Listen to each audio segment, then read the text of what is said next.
ఎల్బీనగర్ నియోజకవర్గంలో 110 కోట్ల రూపాయలతో అభివృద్ధి కార్యక్రమాలను శంకుస్థాపనలు చేసిన మంత్రి శ్రీధర్ బాబు కొత్తపేట, మన్సూరాబాద్, లింగోజిగూడ, వనస్థలిపురం, హస్తినాపురం డివిజన్లలో ఈ ప్రారంభోత్సవాలు చేశారు. తమ ప్రభుత్వ ప్రధాన లక్ష్యం ప్రతి నియోజకవర్గంలో మౌలిక సదుపాయాలు కల్పించడమే ధ్యేయంగా తమ ప్రభుత్వం పనిచేస్తుందని మంత్రి శ్రీధర్ బాబు తెలిపారు. నియోజకవర్గ ఇన్ఛార్జ్ మధు యాష్కి గౌడ్ అభ్యర్థన మేరకు ఎల్బీనగర్లో నియోజకవర్గంలో అభివృద్ధికి, సంక్షేమం విషయంలో పెద్ద ఎత్తున నిధుల మంజూరుకి తమ ప్రభుత్వం కట్టుబడి ఉందని తెలిపారు. జంట నగరాలలో పెరుగుతున్న జనాభా అనుగుణంగా ముఖ్యమంత్రి రేవంత్ రెడ్డి గోదావరి నదీ జలాలను పట్టణవాసులకు అందించే ప్రయత్నం చేస్తున్నామని మంత్రి శ్రీధర్ బాబు ప్రజలకు తెలిపారు. ఏ పేదవాడికి అన్యాయం చేయకుండా మూసీ నది ప్రక్షాళన జరుగుతుందని మంత్రి శ్రీధర్ బాబు అన్నారు. ఎల్బీనగర్ నియోజకవర్గంలో కాంగ్రెస్ పార్టీ బలంగా ఉందని, రానున్న జీహెచ్ఎంసీ ఎన్నికలలో అత్యధిక స్థానాలు గెలుస్తామని శ్రీధర్ బాబు అన్నారు.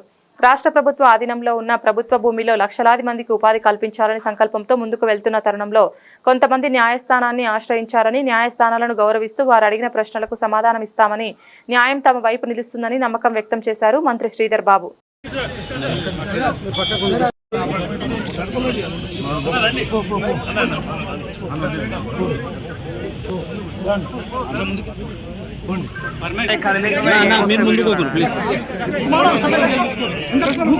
ఫోన్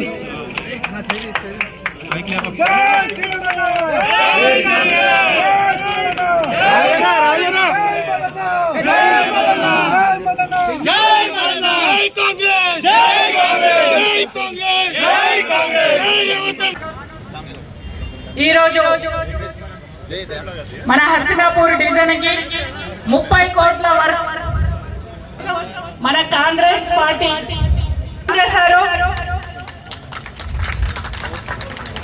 ఇంకా మా హస్తినాపురంకి 20 కోట్ల నిధులు ఉంటే హస్తినాపూర్ చాలా చక్కగా డెవలప్మెంట్ అయిపోతుంది. దీని గురించి హస్తినాపూర్ అంటే సుజాత. కాంగ్రెస్ పార్టీ ప్రభుత్వం ఏర్పాటైన తర్వాత పెద్ద ఎత్తున 110 కోట్ల రూపాయలతో అనేక అభివృద్ధి కార్యక్రమాలకి శంకుస్థాపన చేయడం జరిగింది. ప్రధానంగా మా లక్ష్యం కూడా మౌలిక సదుపాయాలు కలిగియాలి. పట్టణ వాసులకు త్రాగునీరు విషయంలో ఎక్కడ కూడా ఇబ్బంది జరగకూడదు. డ్రైనేజ్ వసతుల విషయంలో కూడా ఎక్కడ కూడా ఇబ్బంది ఉండకూడదు. తెలంగాణ రాష్ట్రం ఏర్పడ్డ తర్వాత ఈరోజు ఇంకా కూడా మిగిలిపోయిన సిమెంట్ రోడ్ల విషయంలో కానీ, రోడ్ల నిర్మాణ కార్యక్రమం చేయాలని అనేక సందర్భాల్లో ఎల్బీనగర్ నియోజకవర్గానికి సంబంధించిన మా నియోజకవర్గ ఇన్ఛార్జి గారు పెద్దలు మధు యాష్కి గౌడ్ గారి నేతృత్వంలో మరి మున్సిపల్ శాఖను నిర్వహిస్తూ ఉన్న గౌరవ ముఖ్యమంత్రి రేవంత్ రెడ్డి గారిని కూడా కలుసుకొని ఈ ప్రాంతానికి సంబంధించిన అభివృద్ధి సంక్షేమ కార్యక్రమాల విషయంలో పెద్ద పెట్టున కేంద్రీకరించి ముందుకు నడవాలని వారు కోరటం, మరి వారి అభ్యర్థనను కూడా ముందుకు తీసుకెళ్తూ ఈరోజు అందరి సహకారంతో ఇక్కడ ఇంత పెద్ద ఎత్తున పనులను చేపట్టడం జరుగుతూ ఉంది. ఎల్బీనగర్ ప్రాంత వాసులకు సంబంధించి మేమందరం కూడా తెలియజేస్తూ ఉన్నాం. మరి మా ఫ్లోర్ లీడర్ అయిన ఇక్కడ దర్పల్లి రాజశేఖర్తో పాటు ఈరోజు మా మిత్రులందరి కూడా ఈ ప్రాంతానికి సంబంధించి ప్రధానమైన సమస్యలు, దాదాపు 10 సంవత్సరాలు తెలంగాణ రాష్ట్రం ఏర్పడ్డది.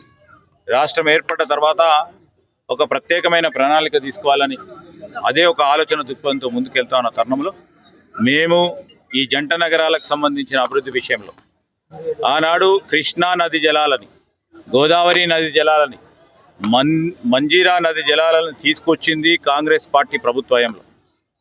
మరొక మారు పెరుగుతూ ఉన్న జనాభా ఆవాసాలను కూడా దృష్టిలో పెట్టుకొని ముఖ్యమంత్రి రేవంత్ రెడ్డి గారు కూడా మరొక మారు గోదావరి నది జలాలని మరి పట్టణవాసులకు అందించే కార్యక్రమం చేస్తూ ఉన్న సందర్భాన్ని కూడా ప్రజలందరి దృష్టికి తీసుకొస్తూ మూసీ నది ఈరోజు మూసీ నది ప్రక్షాళన కార్యక్రమం భాగంలో ఏ పేదవాడికి కూడా ఇబ్బంది జరగకుండా, ఏ చిన్నతర మధ్యతరగతి కుటుంబీకులకు ఎవరికి ఇబ్బంది జరగకుండా మరి మూసీ నది ప్రక్షాళన జరుగుతుందని మీ ద్వారా ప్రజలందరికీ తెలియజేస్తా ఉన్నాం.